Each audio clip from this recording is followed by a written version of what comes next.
ಇವತ್ತಿನ ದಿನ ನಮ್ಮ ರಾಜ್ಯ ಸರ್ಕಾರದ ಗ್ರಾಮ ಆಡಳಿತಾಧಿಕಾರಿ ಸಂಘ ವತಿಯಿಂದ 22/9/2024 ಕಾರ್ಯಕಾರಿಣಿ ಸಭೆಯನ್ನು ಚಿತ್ರದುರ್ಗದಲ್ಲಿ ನಡೆದಿದೆ. ಅದರ ಪ್ರಕಾರ ನಮ್ಮ ರಾಜ್ಯಾಧ್ಯಕ್ಷರ ಸೂಚನೆ ಮೇರೆಗೆ ನಾವು ಇವತ್ತಿನಿಂದ ಅನಿರ್ದಿಷ್ಟ ಅವಧಿ ನಾವು ಮುಷ್ಕರವನ್ನು ನಾವು ಕೈಗೊಂಡಿದ್ದೇವೆ. ನಮ್ಮ ಬೇಡಿಕೆಯನ್ನು ಈಡೇರಿಸಬೇಕಂತ. ಯಾಕಂತ ಹೇಳಿದರೆ ನಮಗೆ ಒಂದು ಕಚೇರಿ ಸೌಲಭ್ಯ ಸಹ ಇಲ್ಲ, ಮೂಲಭೂತ ಸೌಕರ್ಯಗಳು ಇಲ್ಲ.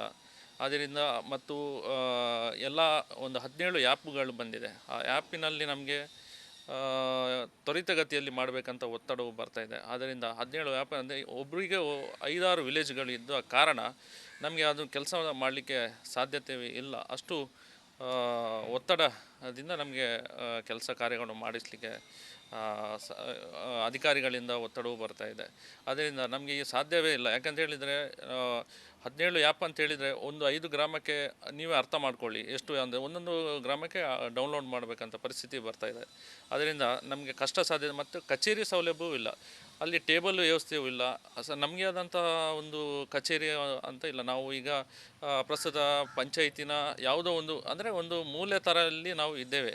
ಆ ಪರಿಸ್ಥಿತಿಯಲ್ಲಿರುವಾಗ ನಾವು ಒಂದು ಅರ್ಥ ಮಾಡ್ಕೊಳ್ಬೇಕು. ಯಾಕೆಂದರೆ ಸರ್ಕಾರಕ್ಕೆ ನಾವು ಈ ಗಮನವನ್ನು ತರಲಿಕ್ಕೋಸ್ಕರ ನಾವು ಈ ಮುಷ್ಕರವನ್ನು ನಾವು ಕೈಗೊಂಡಿದ್ದೇವೆ.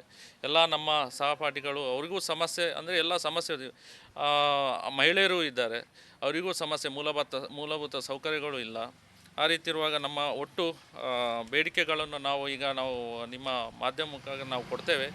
ನಮಗೆ ಮೂಲಭೂತ ಸೌಕರ್ಯ ಅಂದರೆ ಕಚೇರಿ ಬೇಕು, ಆಮೇಲೆ ಗುಣಮಟ್ಟದ ಕುರ್ಚಿ, ಟೇಬಲ್ ಎಲ್ಲ ಬೇಕಾಗ್ತದೆ. ಆಮೇಲೆ ಫೋನ್, ಡಾಟಾ ನಾವೇ ನಮ್ಮ ಸ್ವಂತ ಮೊಬೈಲಿನಿಂದ ನಾವು ಈಗ ಆ್ಯಪನ್ನು ಡೌನ್ಲೋಡ್ ಮಾಡಿ ಕರ್ತವ್ಯವನ್ನು ಮಾಡ್ತಾಯಿದ್ದೇವೆ.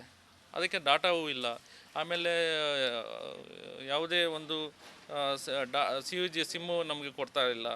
ಆಮೇಲೆ ಗುಣಮಟ್ಟದ ಮೊಬೈಲೂ ಇಲ್ಲ, ಪ್ರಿಂಟರು, ಸ್ಕ್ಯಾನರ್ ಅಂತೂ ಬಿಡಿ ಯಾವುದೂ ಇಲ್ಲ. ನಾವು ಎಲ್ಲ ಇದನ್ನು ಮಾಡಬೇಕಂತ ಹೇಳಿದರೆ ಹೇಗೆ ಮಾಡೋದು ಹೇಳಿ? ಆಗ್ತದೆ? ಮಾಡಲಿಕ್ಕೆ ಸಾಧ್ಯತೆಯೇ ಇಲ್ಲ. ಎಲ್ಲ ಸವಲತ್ತನ್ನು ನಮಗೆ ಕೊಡಲಿ, ನಾವು ಮಾಡ್ತೇವೆ. ನಾವು ಕೆಲಸವನ್ನು ಮಾಡಲಿಕ್ಕೆ ನಾವು ಇದು ಮಾಡೋದಿಲ್ಲ. ಮತ್ತು ನಮ್ಮ ಜಿಲ್ಲೆಯಲ್ಲಿ 438 ಗ್ರಾಮಗಳಿವೆ, 138 ಮಂದಿ ನಾವು ಕೆಲಸ ಮಾಡ್ತಾಯಿದ್ದಾರೆ. ಅರ್ಥ ಮಾಡ್ಕೊಳ್ಳಿ ಎಷ್ಟು ಇದಾಯಿತು. 75% ಇಲ್ಲ, 25% ಮಾತ್ರ ನಾವು ಕೆಲಸ. ಅಷ್ಟು ಒತ್ತಡವನ್ನು ನಾವು ತಗೊಳ್ತಾ ಇದ್ದೇವೆ. ಎಲ್ಲ ಒಬ್ಬರಿಗೆ 5-6 7-8 ಗ್ರಾಮ ಇದೆ, ಸಾಧ್ಯನೇ ಇಲ್ಲ. ಅದರಿಂದ ನಾವು ನಮ್ಮ ರಾಜ್ಯ ಅಧ್ಯಕ್ಷರ ಒಂದು ಮಾರ್ಗದರ್ಶನದಲ್ಲಿ ನಾವು ಈ ಒತ್ತಡವನ್ನು ಸಹಿಸಲಿಕ್ಕೆ ಸಾಧ್ಯ ಇಲ್ಲ. ಅದು ಅಲ್ಲದೆ ಸಾವು ನೋವಾಗಿದೆ, ತುಂಬ ಸಾವು ನೋವಾಗಿದೆ. ಇವತ್ತು ಮೊನ್ನೆ ಒಂದು ಸಾವು ನೋವಾಗಿದೆ. ಇವತ್ತು ಒಂದು ನಮ್ಮ ಸಹಪಾಠಿಗಳು ಇದಾಗಿದೆ. ಯಾಕೆಂದರೆ ಒತ್ತಡದ ಮೇಲೆ ಅಂದರೆ ಈ ಕೆಲಸದ ಮೇಲೆ ನಾವು ನಮ್ಮ ಜೀವನವನ್ನೇ ಕಳೆಯುವಂಥ ಪರಿಸ್ಥಿತಿ ಬಂದಿದೆ.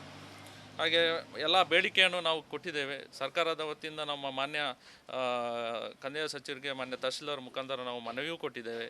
ಆ ಪ್ರಕಾರ ನಮ್ಮ ಜಿಲ್ಲಾಧ್ಯಕ್ಷರು ಮತ್ತು ರಾಜ್ಯಾಧ್ಯಕ್ಷರು ನಮಗೆ ಯಾವಾಗ ಅಂದರೆ ನಮ್ಮ ಬೇಡಿಕೆ ಯಾವಾಗ ಈಡೇರಿಸ್ತಾರೆ ಅಷ್ಟ ತನಕ ನಾವು ಮುಷ್ಕರವನ್ನು ಕೈ ಬಿಡುವುದಿಲ್ಲ ಅಂತ ನಾವು ತಮ್ಮ ಮಾಧ್ಯಮದ ಮುಖಾಂತರ ನಾವು ತಿಳಿಸ್ತೇವೆ. ನನ್ನ ಹೆಸರು ನಿಂಗಪ್ಪ ಜೆ ಅಂತೇಳಿ, ಗ್ರಾಮ ಆಡಳಿತಾಧಿಕಾರಿಯಾಗಿ 2010ರಿಂದ ನಾವು ಫೀಲ್ಡಲ್ಲಿ ಕೆಲಸ ಮಾಡ್ತಾಯಿದ್ದೇವೆ. ಮೊದಲೆಲ್ಲ ಈ ಆ್ಯಪ್ಗಳಾಯಿತು, ತಂತ್ರಾಂಶದಲ್ಲಿ ನಾವು ಕೆಲಸ ಮಾಡೋದು ಕಡಿಮೆ ಇತ್ತು. ಇತ್ತೀಚಿನ ದಿನಗಳಲ್ಲಿ ಹಲವಾರು ಆ್ಯಪ್ಗಳು ಬಂದು ನಮಗೆ ಅವನ್ನು ಮಾಡಲು ಅಸಾಧ್ಯವಾದ ರೀತಿಯಲ್ಲಿ ಅವರು ಟಾರ್ಗೆಟ್ ಕೊಟ್ಟು ನಮ್ಮನ್ನು ಕೆಲಸವನ್ನು ಮಾಡಲಿಕ್ಕೆ ಕೇಳ್ತಾರೆ. Actually VA job technical job ಅಲ್ಲ.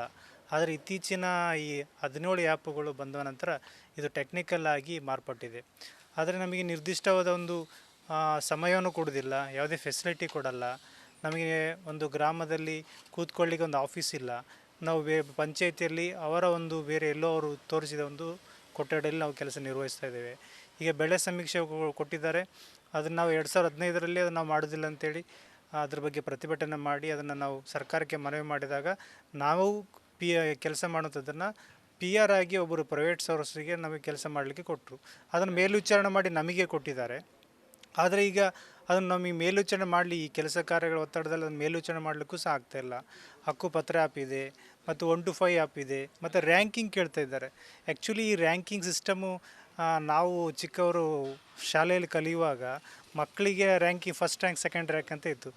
ಆಗ ಶಾಲೆಯಲ್ಲಿ ಕಾಲೇಜುಗಳಲ್ಲಿ ಓದುವಾಗ ರ್ಯಾಂಕಿಂದ ಮಕ್ಕಳೆಲ್ಲ ಸೂಸೈಡ್ ಮಾಡ್ಕೊಳ್ತಾ ಇದ್ರು.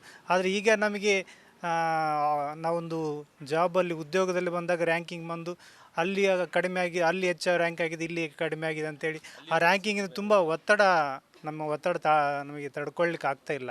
ಸೊ ಹಾಗಾಗಿ ನಾವು ಈ ಒಂದು ಒತ್ತಡದಲ್ಲಿ ಕೆಲಸ ನಿರ್ವಹಿಸಬೇಕಾಗಿದೆ. ಮತ್ತು 5:30 ನಂತರ ಕೂಡ ಮೀಟಿಂಗ್, ಗೂಗಲ್ ವರ್ಚುವಲ್ ಮೀಟಿಂಗ್ ಎಲ್ಲ ಕರೀತಾರೆ, ರಜಾ ದಿನಗಳಲ್ಲೂ ಸಹ ಕರೀತಾರೆ. ಸೊ ಹಾಗಾಗಿ ನಮಗೆ ಫೆಸಿಲಿಟಿ ಇಲ್ಲದೇ ನಮ್ಮನಿಗೆ ಕೆಲಸ ಕಾರ್ಯಗಳನ್ನು ಮಾಡಲಿಕ್ಕೆ ತ್ವರಿತಗತಿಯಲ್ಲಿ ಒತ್ತಡದಲ್ಲಿ ಮಾಡಿಸ್ತಾ ಇದ್ದಾರೆ. ಮತ್ತು ಈಗ VSಗಳದ್ದು ಕೊರತೆ ಇದೆ, ಒಬ್ಬೊಬ್ಬರಿಗೆ 3-4 ಇದೆ. ಸೊ ನಮಗೆ ಫೆಸಿಲಿಟಿ ಕೊಟ್ಟರೆ ನಾವು ಕೆಲಸ ಕಾರ್ಯಗಳನ್ನು ಮಾಡಲಿಕ್ಕೆ ನಮಗೆ ಸಾಧ್ಯ ಆಗ್ತದೆ ಅಂತೇಳಿ ತಮ್ಮ ಮೂಲಕ ಹೇಳಲು ಬಯಸ್ತೇನೆ ನಾನು. ನನ್ನ ಹೆಸರು ರಶೀದಾ ಅಂತ, ವಿಲೇಜ್ ಆಡಳಿತಾಧಿಕಾರಿಯಾಗಿ 12 ವರ್ಷದಿಂದ ಕೆಲಸ ಮಾಡ್ತಾ ಇದ್ದೇನೆ ಆಫೀಸಲ್ಲಿ. ಆದರೆ ಈ ಆ್ಯಪ್ಗಳು ತುಂಬ ಆದ ಕಾರಣ ರ್ಯಾಂಕಿಂಗು ದಿನಾಲೂ ಕಿರಿಕಿರಿ ಇದ್ದದೆ ಆಫೀಸಲ್ಲಿ. ರ್ಯಾಂಕ್ ಡೌನ್ ಆಯಿತು, ಅದಾಯಿತು. ನಾವು ವಿಲೇಜಲ್ಲಿ ಇದ್ದವರಿಗೆ ಟಾರ್ಚರ್ ಕೊಡಬೇಕು, ಅವರು ಬ್ಯುಸಿ ಇರ್ತಾರೆ, ಬೇಗ ಪುಷ್ ಮಾಡಲ್ಲ ಫೈಲ್ಸ್ ಎಲ್ಲ, ಆಗಿ ಡೌನ್ ಆಗೇ ಆಗ್ತದಲ್ಲ. ಅದಕ್ಕೆ ಮೇಯ್ನಾಗಿ ರ್ಯಾಂಕಿಂಗ್ ತೆಗಿಬೇಕು, ಇಲ್ಲಾಂದರೆ ನಮಗೆ ಇಷ್ಟು ಸಮಯವನ್ನು ಕೊಡಬೇಕು, ಅದರಲ್ಲಿ ನಾವು ಆಲ್ರೆಡಿ ಮಾಡ್ತೇವೆ. ಹೀಗಾಗಿ ನಾವು ಹೇಳೋದು ಒಂದು ರ್ಯಾಂಕಿಂಗ್ ವ್ಯವಸ್ಥೆ ಆಗಲಿ, ಮತ್ತು ಒಂದು ಫೀಲ್ಡಲ್ಲಿ ಎಲ್ಲೋ ಫೆಸಿಲಿಟಿ ಕೊಡಬೇಕು. ಫೆಸಿಲಿಟಿ ಕೊಟ್ಟರೆ ತುಂಬ ಈಸಿಯಾಗಿ ಕೆಲಸ ಮಾಡ್ಬೋದು ಅಂತ ಹೇಳ್ತೇನೆ.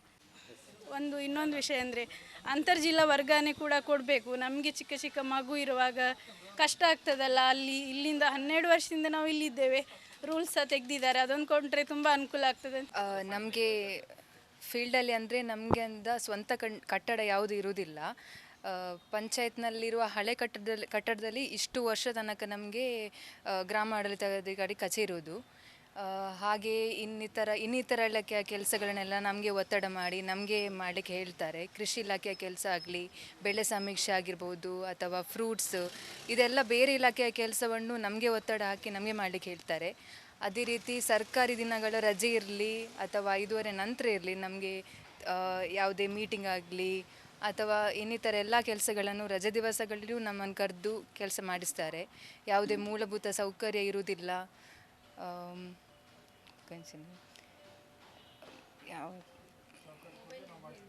ಮತ್ತು ಈ 17 ಆ್ಯಪ್ ಇರುವಂಥದ್ದು, ಇದೆಲ್ಲ ತಾಂತ್ರಿಕ ಕೆಲಸ ಆಗಿರುವ ಕಾರಣ ಈ ಎಲ್ಲ ಕೆಲಸಗಳು ನಮ್ಮದೇ ಸ್ವಂತ ಫೋನಲ್ಲಿ ನಾವು ಮಾಡ್ತಾ ಇದ್ದೇವೆ.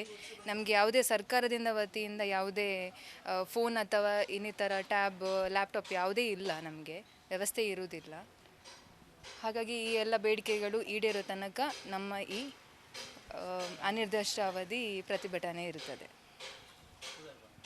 ನನ್ನ ಹೆಸರು ಚೈತ್ರ, ಮಂಜನಾಡಿ ಮತ್ತು ನರಿಂಗನ ಗ್ರಾಮಾಡಳಿತಾಧಿಕಾರಿಯಾಗಿ ಕರ್ತವ್ಯ ನಿರ್ವಹಿಸಿದ್ದೇನೆ.